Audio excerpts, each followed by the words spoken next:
गुरु ग्रंथ साहब जी की हाज़री विराजमान समूह साध संगत जी पहला फतेह प्रवान करो। वाहिगुरू जी का खालसा वाहिगुरू जी की फतेह। अज आप 7वें साल दे विच दाखिल हो गए हैं। गुरु ग्रंथ साहब जी दियां होईयां बेअदबियां ते बाइबल कलां दे विच होए कतल उहदा इंसाफ नहीं दिता जा रहा। सत्कारयोग खालसा जी, एक गल ना पहला थोड़ा जिहा इतिहास से झात मार के आप देखिए, जिहड़ा ये तशद्दद आ जुल्म आ ये अज का थोड़ा हुंदा साडे नाल, ये तो कई सदियों का हो रहा वा। मुगलों का तशद्दद बहुत अपने संताप हटाया, छोटे छोटे साहिबजादियों की कुर्बानी, अनेक ही कुर्बानियां जिवें नाम देना तो फिर समा लगेगा। फिर अंग्रेज़ों का तशद्दद सिर्फ अपने नाल क्यों होंदा, क्योंकि आप मनुखता लई खड़दे हैं। सानू साडे गुरु साहिबान मनुखता का संदेश दे के गए हैं, सरबत के भले का संदेश दे के गए हैं। किते दुनिया दे विच कोई गल वापरदी है तो खालसा ते सिख अपनियां रवायतां लंगर लैके मदद लैके दूर दराडे पहुँचते हैं।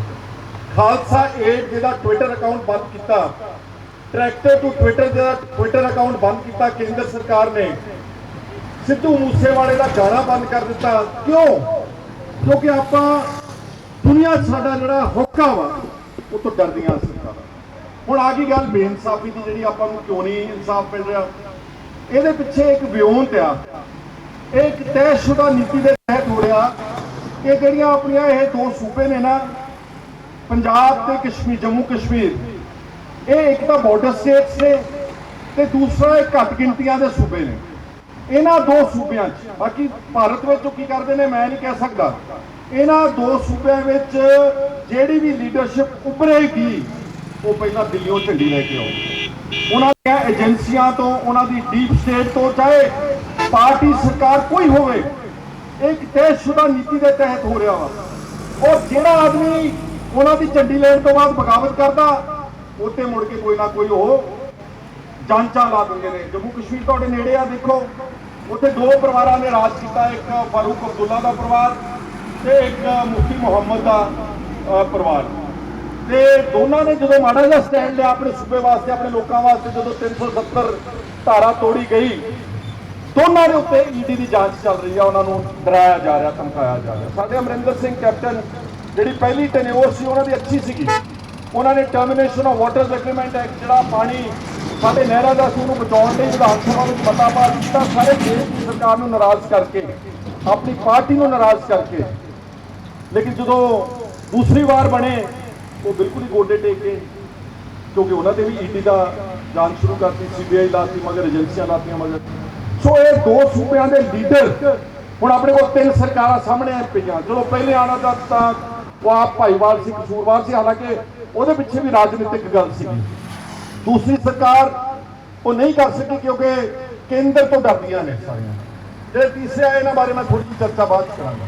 गल ये हैगी आ कि मैं जो समझदा कि पंजाब दे विच ये उदों तक मोर्चा ते उदों तक जद्दोजहद जारी रहेगी जदों ताईं असल आदमी नामजद नहीं किए जाएंगे। हौलदारां नूं फड़ लिया, किसी DSP नूं फड़ लिया, किसी का चलान करता, थाणेदार का, ये नाकाफी आ। क्योंकि जिहड़ियां बेअदबियां होईयां ये विਉਂਤਬੰਦੀ ना होईयां, ਇਹਦੇ ਪਿੱਛੇ एक सियासी कारण है। क्योंकि डेरा सच्चा सौदा का मालवे के क्षेत्र के वोट बैंक सीगा, उस वोट बैंक नूं सारियां पार्टियां लोचदियां सीगियां। और जिहड़ा गुरु साहब की पोशाक पा के उसने तुलना की सी साहब ने, ਉਹਦਾ मुकदमा 295 ਇਹਦਾ बकायदा तौर पर सैशन कोर्ट बठिंडा ਦੇ ਵਿੱਚ चलान पेश कर दिता गया सीगा। लेकिन जो 2012 की इलैक्शन आई, उस वक्त की सरकार सुखबीर सिंह बादल ने वो चुप चुपीते चलान जिहड़ा सीगा वो वापस ले लिया, किसी को पता नहीं लगा।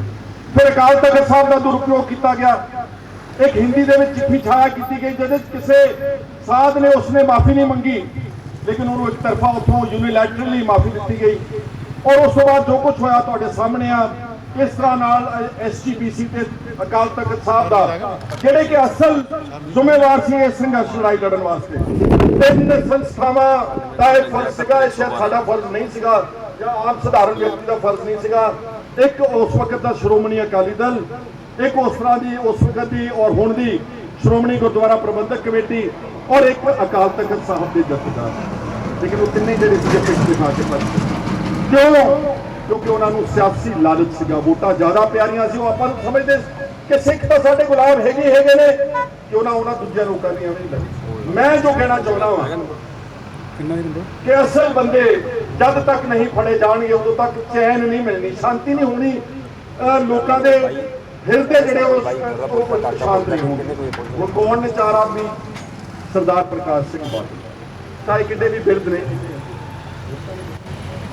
ਚਾਹੇ ਉਹ ਕਿੱਡੇ ਵੀ ਬਿਰਧ ਨੇ। ਕਿਉਂਕਿ ਮੈਂ ਵਿਧਾਨ ਸਭਾ 2007 ਵਿੱਚ ਮੈਂ ਸੁਣਿਆ, ਆਪਣੀਆਂ ਅੱਖਾਂ ਨਾਲ ਉਹਨਾਂ ਨੂੰ ਬੋਲਦੇ ਤੇ ਕੰਨਾਂ ਨਾਲ ਸੁਣਿਆ, ਕਹਿੰਦੇ ਪੰਜਾਬ ਦੇ ਵਿੱਚ ਕੀੜੀ ਵੀ ਚੱਲਦੀ ਹੋਵੇ ਤੇ ਮੇਰੀ ਮਰਜ਼ੀ ਤੋਂ ਬਗੈਰ ਨਹੀਂ ਚੱਲ ਸਕਦੀ। ਮੈਂ ਸੁਣਿਆ। ਹੁਣ ਦੱਸੋ, ਏਡਾ ਵੱਡਾ ਵਾਕਿਆ ਹੋ ਗਿਆ, 2 ਬੰਦੇ ਕਤਲ ਹੋ ਗਏ, ਆਪਣਾ ਕ੍ਰਿਸ਼ਨ ਭਗਵਾਨ ਸਿੰਘ ਔਰ ਗੁਰਜੀਤ ਸਿੰਘ, ਤੇ ਚੀਫ ਮਿਨਿਸਟਰ ਨੂੰ ਪਤਾ ਹੀ ਨਾ ਹੋਵੇ। ਉਹ ਹੋਮ ਮਿਨਿਸਟਰ ਵੀ ਸੀਗੇ ਉਸ ਵਕਤ ਦੇ। ਸੁਖਬੀਰ ਸਿੰਘ ਬਾਦਲ ਜਿਹੜਾ ਡੀ ਫੈਕਟੋ ਚੀਫ ਮਿਨਿਸਟਰ ਸੀਗਾ ਤੇ ਉਹ ਬਜ਼ੁਰਗ ਹੋ ਰਿਹਾ ਸੀਗਾ, ਉਸਨੇ ਆਪਣਾ ਉਹਦਾ ਸਾਰਾ ਕੰਮਕਾਜ ਜਿਹੜਾ ਜਿਹਨੂੰ ਅੰਗਰੇਜ਼ੀ 'ਚ ਕਹਿੰਦੇ ਹਾਈਜੈਕ ਕਰ ਲਿਆ ਸੀਗਾ। ਤੀਸਰਾ ਆਦਮੀ ਸੁਮੇਧ ਸਿੰਘ ਸੈਣੀ, ਡੀਜੀਪੀ ਪੰਜਾਬ, ਜਿਹੜਾ ਉਹ ਦਿਨ ਹਲਫੀਆ ਬਿਆਨ ਦਿੱਤਾ ਜਸਟਿਸ ਰਣਜੀਤ ਸਿੰਘ ਕਮਿਸ਼ਨ ਦੀ ਰਿਪੋਰਟ ਮੋਰੇ ਵਿੱਚ ਆਇਆ ਕਿ 14 ਅਕਤੂਬਰ ਦੇ ਤੜਕੇ 2 ਵਜੇ ਉਸ ਵੇਲੇ ਦੇ ਮੁੱਖ ਮੰਤਰੀ ਨੇ, ਡੀਜੀਪੀ ਕਹਿ ਰਿਹਾ ਵਾ ਕਿ ਮੈਨੂੰ ਟੈਲੀਫੋਨ ਕੀਤਾ। ਕਦ ਨਹੀਂ ਕੀਤਾ? ਨਾਰਮਲ ਕੋਰਸ ਵਿੱਚ ਤੁਸੀਂ ਕਿਸੇ ਅਫਸਰ ਨੂੰ 2 ਵਜੇ ਅੱਧ ਰਾਤ ਨੂੰ ਫੋਨ ਕਰਦੇ ਹੋ, ਤੇ 14 ਤਰੀਕ ਨੂੰ ਹੀ ਪਹਿਲਾਂ ਕੋਟਕਪੂਰੇ ਗੋਲੀ ਚੱਲੀ, ਉੱਥੇ ਅਜੀਤ ਸਿੰਘ ਦੇ ਚੂਲੇ ਵਿੱਚ ਗੋਲੀ ਲੱਗੀ, ਕਿਸੇ ਨੇ FIR ਦਰਜ ਕੀਤੀ। ਸੰਤਾਂ ਨੂੰ, ਸਾਧੂਆਂ ਨੂੰ, ਮਹਾਪੁਰਸ਼ਾਂ ਨੂੰ, ਔਰਤਾਂ ਨੂੰ ਉੱਥੇ ਕੁੱਟਿਆ ਗਿਆ, ਤੇ ਥੋੜੇ ਸਮੇਂ ਬਾਅਦ ਇੱਥੇ ਲਿਆ ਕੇ ਕਤਲ ਕਰ ਦਿੱਤੇ 2 ਜਿਹੜੇ ਨੌਜਵਾਨ ਸੀ। ਇਹ ਤੁਹਾਡਾ ਖਿਆਲ ਐਵੇਂ ਹੋ ਗਏ ਨੇ? ਇਹ ਕਿਸੇ ਦੀ ਮਰਜ਼ੀ ਤੋਂ ਬਗੈਰ ਹੋ ਗਏ ਨੇ? ਇਸ ਲਈ ਅਸਲ ਬੰਦੇ ਤਾਂ ਹੈਗੇ ਨੇ ਜੀ ਇਹ 4। ਜਦ ਤੱਕ ਇਹਨਾਂ ਦੇ ਉੱਤੇ FIR ਦਰਜ ਕਰਕੇ ਇਹਨਾਂ ਨੂੰ ਨਾਮਜ਼ਦ ਨਹੀਂ ਕੀਤਾ ਜਾਵੇਗਾ, ਇਹ ਜੱਦੋ-ਜਹਿਦ ਜਿਹੜੀ ਚੱਲਦੀ ਰਹੇ। ਮੇਰੀ ਕਾਰਜ ਮੈਨੂੰ ਪਤਾ। ਹੁਣ ਵੀ ਸਰਕਾਰ ਬਾਰੇ ਮੈਂ ਕਹਿਣਾ ਚਾਹੁੰਦਾ ਕਿ ਠੀਕ ਆ, ਉਹਨਾਂ ਨੇ ਬਹੁਤ ਗੱਲ ਕੀਤੀ, ਉਹਨਾਂ ਦਾ ਆਪਣਾ ਜਿਹੜਾ ਇੱਕ MLA ਬਣਿਆ ਉਹ ਵਿਧਾਨ ਸਭਾ 'ਚ ਉਹਨੂੰ ਤਾਂ ਬੋਲਣ ਨਹੀਂ ਦਿੱਤਾ ਉੱਥੇ ਉਹਨਾਂ ਨੇ। ਔਰ ਜਿਨ੍ਹਾਂ ਤੋਂ ਆਪਾਂ ਹੁਣ ਉਮੀਦ ਰੱਖਦੇ ਹਾਂ, ਮਾਫ ਕਰਨਾ ਮੈਂ ਤੁਹਾਨੂੰ ਕਹਿੰਦਾ, ਜਿਨ੍ਹਾਂ ਨੂੰ ਆਪਣੇ ਇਤਿਹਾਸ ਬਾਰੇ ਨਹੀਂ ਵਾਕਿਫ। ਸੁੱਖਾ ਸਿੰਘ ਮਹਿਤਾਬ ਸਿੰਘ ਨੇ ਮੱਸੇ ਰੰਗੜ ਦਾ ਸਿਰ ਵੱਢਿਆ ਤੇ ਉਹਦੇ ਬੱਚੇ ਦੀ, ਮਹਿਤਾਬ ਸਿੰਘ ਦੇ 6 ਸਾਲ ਪੁੱਤਰ ਦੀ, ਰਾਏ ਸਿੰਘ ਦੀ ਹਿਫਾਜ਼ਤ ਨੱਥੂ ਖਹਿਰੇ ਨੇ ਕੀਤੀ, ਨੱਥਾ ਖਹਿਰਾ ਨੇ ਕੀਤੀ ਮੀਰਾਕੋਟ ਪਿੰਡ ਦੇ ਵਿੱਚ। ਤੇ ਜਦੋਂ ਮੁਗਲਾਂ ਨੇ ਉੱਥੇ ਛਾਪਾ ਮਾਰਿਆ, ਉਹਨੇ ਕਿਹਾ ਇਹ ਸਾਨੂੰ ਮਹਿਤਾਬ ਸਿੰਘ ਦਾ ਪੁੱਤਰ, ਉਹਨੇ ਕਿਹਾ ਕਿ ਅਸੀਂ ਤੁਹਾਡਾ ਸਾਹਮਣਾ ਕਰਾਂਗੇ, ਤੁਹਾਡੇ ਨਾਲ ਲੜਾਂਗੇ। ਨੱਥਾ ਖਹਿਰਾ ਵੀ ਸ਼ਹੀਦ ਹੋ ਗਿਆ, ਉਹਦਾ ਪੁੱਤਰ ਵੀ ਸ਼ਹੀਦ ਹੋ ਗਿਆ, ਉਹਦਾ ਭਣੇਵਾ ਵੀ ਸ਼ਹੀਦ ਹੋ ਗਿਆ, ਤੇ ਉਹਦਾ ਇੱਕ ਕੰਮ ਕਰਨ ਵਾਲਾ ਉਹਦਾ ਨਾਲ ਸੀਗਾ ਉਹ ਵੀ ਸ਼ਹੀਦ ਹੋ ਗਿਆ।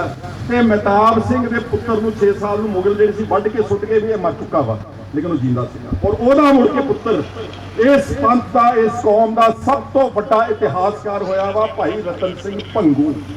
ਔਰ ਰਤਨ ਸਿੰਘ ਭੰਗੂ ਨੇ ਲਿਖਿਆ ਪੰਥ ਪ੍ਰਕਾਸ਼।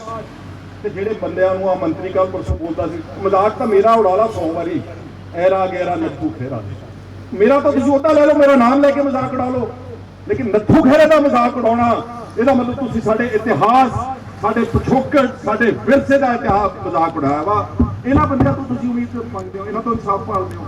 ਮੈਨੂੰ ਤਾਂ ਕੋਈ ਇਨਸਾਫ ਦੀ ਉਮੀਦ ਨਹੀਂ ਹੈ ਨਾ ਬੋਕਰ ਵਾਲਿਆਂ ਤੋਂ। ਜੇ ਤੁਹਾਨੂੰ ਹੈਗੀ ਤਾਂ ਇੱਕ ਵਾਰੀ ਹੋਰ ਟਾਈਮ ਟੂ ਦੇ ਕੇ ਦੇਖ ਲਓ, ਜੋ ਤੁਸੀਂ ਫੈਸਲਾ ਕਰੋਗੇ ਮੋਰਚੇ ਵਾਲੇ ਅਸੀਂ ਤੁਹਾਡੇ ਨਾਲ ਚੱਲਾਂਗੇ। 14 ਅਕਤੂਬਰ ਨੂੰ ਪਲਾਨ ਕਰੋ ਇੱਕ ਤਕੜਾ ਪ੍ਰੋਗਰਾਮ, ਚਾਹੇ ਉਹ ਮਾਰਚ ਦੀ ਸ਼ਕਲ ਵਿੱਚ ਆ, ਚਾਹੇ ਇਕੱਠ ਦੀ ਸ਼ਕਲ ਵਿੱਚ ਆ। ਇੱਥੇ ਪਹਿਲਾਂ ਵੋਟ ਆ ਤੇ ਸਰਕਾਰਾਂ ਵੱਡੀਆਂ ਜ਼ੋਰ ਲਾਉਂਦੀਆਂ, ਇਸ ਕਰਕੇ ਉਹਦਾ ਕੋਈ ਵੀ ਵੱਡਾ ਪ੍ਰੋਗਰਾਮ ਉਲੀਕੋ ਜਿਹਦੇ ਨਾਲ, ਕਿਉਂਕਿ ਪ੍ਰੈਸ਼ਰ ਕਾਹਦਾ ਹੁੰਦਾ ਵਾ। ਮੱਤੇਵਾੜਾ ਆਪਾਂ ਜਿੱਤੇ ਆ, ਇੱਕੋ ਦਿਨ 'ਚ ਜਿੱਤ ਗਏ ਆ, ਇੱਕ ਦਿਨ 'ਚ ਹੀ। ਸਰਕਾਰ ਨੂੰ ਆਪਣਾ ਉਹ ਜਿਹੜਾ ਟੈਕਸਟਾਈਲ ਪਾਰਕ 'ਚ ਵਾਪਸ ਲੈਣਾ, ਬਣਾਓ ਪ੍ਰੋਗਰਾਮ ਤੁਹਾਡੇ ਨਾਲ। ਪੈਸਾ ਜਿਹੜਾ ਨਾ ਉਹ ਲੋੜ ਹੁੰਦੀ ਆ, ਮੇਰੀ ਗੱਲ ਤੇ ਸਭ ਨੂੰ ਪੈਸੇ ਤੋਂ ਬਗੈਰ ਕੋਈ ਗੱਲ ਨਹੀਂ ਕਰਦੀ। ਇੱਕ ਸਿੰਘ ਸਾਹਿਬ ਜ਼ਿਕਰ ਕਰਕੇ ਗਏ ਸੀਗੇ, ਪਰ ਉਹਨੂੰ ਰੱਖਿਓ ਟ੍ਰਾਂਸਪੇਰੈਂਟ। ਸਭ ਤੋਂ ਵੱਡੀ ਬਦਨਾਮੀ ਵੀ ਪੈਸਾ ਹੀ ਕਰਾਉਂਦਾ ਵਾ। ਅਕਾਊਂਟ ਬਣਾਓ, ਚਾਹੇ ਅੱਛਾ ਆਨਲਾਈਨ, ਚਾਹੇ ਬਣਾਓ ਕੁਝ ਸਾਂਝੇ ਬੰਦਿਆਂ ਦਾ, ਜਿਨ੍ਹਾਂ ਦਾ ਜਿਹੜੇ ਸੰਗਤ ਨੂੰ ਜਵਾਬਦੇਹ ਹੋਣ। ਉਸ ਅਕਾਊਂਟ ਵਿੱਚ ਸਾਰੇ ਆਪਣਾ ਆਪਣਾ ਯੋਗਦਾਨ ਪਾਓ। ਮੈਂ 1 ਲੱਖ ਰੁਪਇਆ, ਜਦੋਂ ਵੀ ਤੁਸੀਂ ਅਕਾਊਂਟ ਖੜਾ ਕਰ ਦੋਗੇ, ਪ੍ਰੋਗਰਾਮ ਬਣਾ ਦੋਗੇ, 1 ਲੱਖ ਰੁਪਇਆ ਇਸ ਮੋਰਚੇ ਦੇ ਸਭ ਦਾ ਮਸ਼ਹੂਰ ਹੈ। ਮੇਰੇ ਨਾਲ ਹੋਰ ਵੀ ਸੀਗੇ, ਲੇਕਿਨ ਉਹਨਾਂ ਨੂੰ ਸਮਾਂ ਨਹੀਂ ਮਿਲ ਸਕਦਾ। ਸਰਦਾਰ ਜਗਦੇਵ ਸਿੰਘ ਕਮਾਲੂ ਨਿਹਾਇਤ ਇਮਾਨਦਾਰ, ਐਕਸ MLA ਮੌੜ ਤੋਂ। ਸਰਦਾਰ ਪਿਰਮਲ ਸਿੰਘ ਖਾਲਸਾ, ਐਕਸ MLA ਭਦੌੜ ਤੋਂ। ਸਾਡੇ ਇੱਕ ਜ਼ਿਲ੍ਹੇ ਦੇ ਪ੍ਰਧਾਨ ਨੇ ਤਰਨਤਾਰਨ ਦੇ, ਕਿਰਨਦੀਪ ਸਿੰਘ ਮਿੱਠਾ ਤੇ ਕਮਲਜੀਤ ਸਿੰਘ ਬਰਾੜ ਨੂੰ ਤੁਸੀਂ ਆਪ ਸੁਣਿਆ, ਤੇ ਬਹੁਤ ਸਾਰੇ ਹੋਰ ਵੀ ਆਏ ਨੇ ਲਾਗੇ ਬੰਨੇ ਪਿੰਡਾਂ ਦੇ, ਜ਼ਿਲ੍ਹਾ ਪਰਿਸ਼ਦ ਮੈਂਬਰ, ਬਲਾਕ ਸੰਮਤੀਆਂ ਦੇ ਚੇਅਰਮੈਨ। ਮੈਂ ਉਹਨਾਂ ਦਾ ਵੀ ਸਾਰਿਆਂ ਦਾ ਮਸ਼ਹੂਰ ਹੈ ਤੇ ਸੰਗਤ ਦਾ ਬਹੁਤ ਬਹੁਤ ਧੰਨਵਾਦ ਕਰਦਾ ਹੋਇਆ। ਸਮਾਂ ਜ਼ਿਆਦਾ ਲੈਣ ਦੀ ਮੈਂ ਖਿਮਾ ਜਾ ਚੁੱਕਿਆ। ਇੱਕ ਵਾਰ ਪਿਆਰ ਨਾਲ ਫਤਿਹ ਪ੍ਰਵਾਨ ਕਰਿਓ ਸਾਰੇ ਜਾਣੇ। ਵਾਹਿਗੁਰੂ ਜੀ ਕਾ ਖਾਲਸਾ, ਵਾਹਿਗੁਰੂ ਜੀ ਕੀ ਫਤਿਹ। ਸ਼ੁਕਰੀਆ।